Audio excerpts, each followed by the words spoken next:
You ask Tiger to solve. This deals with linear equations with one unknown. The final result is b equals 4. Let's solve it step by step. Simplify the expression. Expand the parentheses. Multiply the coefficients. Simplify the arithmetic. Group like terms. Simplify the arithmetic.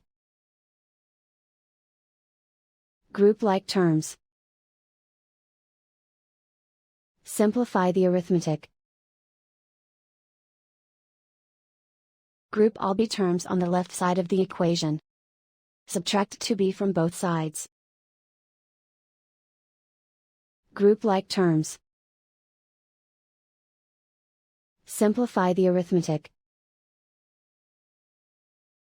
Group like terms. Simplify the arithmetic.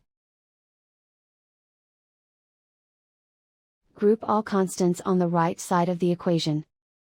Add 14 to both sides. Simplify the arithmetic.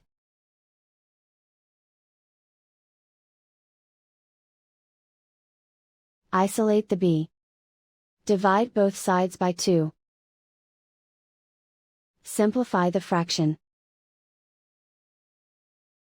Find the greatest common factor of the numerator and denominator. Factor out and cancel the greatest common factor. And so the final result is b equals 4.